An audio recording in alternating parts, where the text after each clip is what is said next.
has been a very intense set of negotiations and conversations.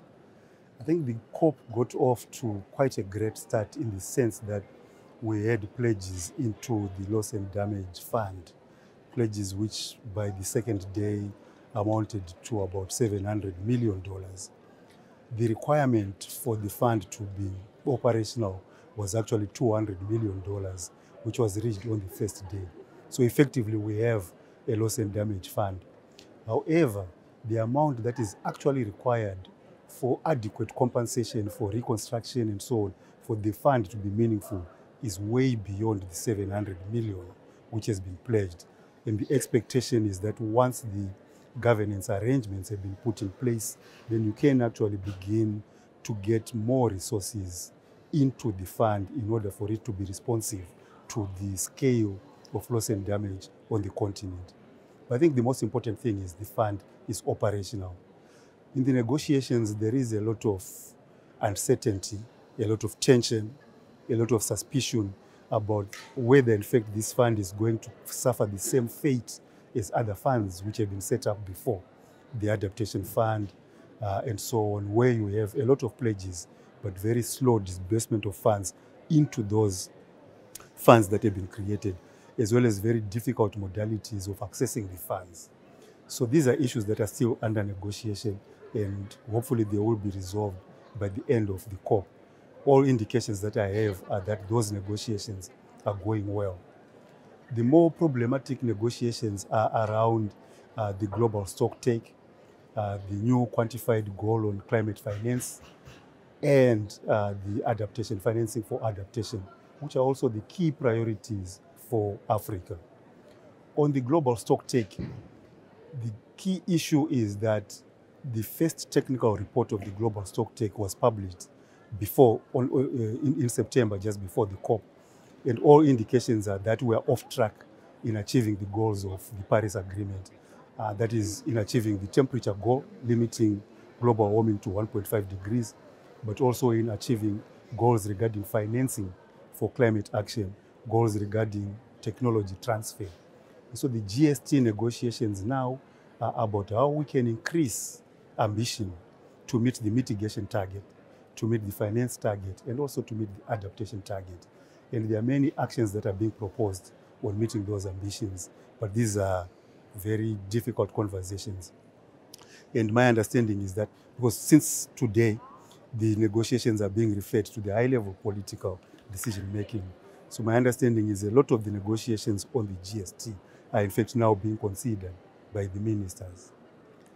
On adaptation, I think the key issue still remains that there is in fact very insignificant funding, insignificant pledges and payment into the adaptation fund. For Africa, the need for mitigation is really insignificant because this continent does not produce that much greenhouse gas emissions, very little, 3% of global total, but suffers huge impacts, as we all know. So the priority for our continent's negotiators is how we can get adequate funding for adaptation. Now, this is closely related to the global stocktake and to the loss and damage fund, because the concern is we have inadequate funding for loss and damage. And if we don't invest sufficiently in adaptation and resilience building, then the bill for adaptation and for loss and damage is going to get bigger rather than smaller. So in order to ensure that we can in fact pay for loss and damage, we also need to have functioning and adequate financing for adaptation. So this is a challenge in terms of the negotiation. And it is linked to the next issue, which is also under negotiation, which is the new collective quantified goal on climate finance. Let me explain this. The current goal for climate finance was in fact defined a long time ago at COP28, I think in Copenhagen, the $100 billion a year. Up to now, this figure has not yet been reached. Secondly, that figure was not based on any analysis of the actual financial requirements for climate financing. So the new quantified goal is an attempt to have all of the parties agree on what is required to finance climate and to have a figure which is going to be made available, which responds to the actual need a needs-based figure. Again, there are real complexities around achieving that. So all in all, there are some positives. There are some areas where we think that negotiations are being taken to the political level and might actually be referred to the subsidiary bodies which meet in June every year in Bonn. So those items that are not concluded here will probably be concluded in Bonn. But all in all, this COP is particularly significant because this is the first COP where we try to understand the impact of all the measures that were adopted in Paris and to also make a decision about where we go from here. So the agreement in Paris was that the stocktake would be undertaken every 5 years as a way of reviewing the performance of all measures that are collectively agreed. So this GST is going to inform all climate actions after this COP. So we will be reviewing our NDCs starting from 2025, responding to the outcomes of this GST, which, as I said, is actually about how to increase ambition in all aspects of the agreement. And then after 2025, you will have another GST in 3 years' time, in 2028. So every 5 years, we will have a GST. And the subsequent GST is defined by the outcomes of actions in the previous period. We are in a critical situation, especially if you look at the results of the GST. There's very little mitigation happening.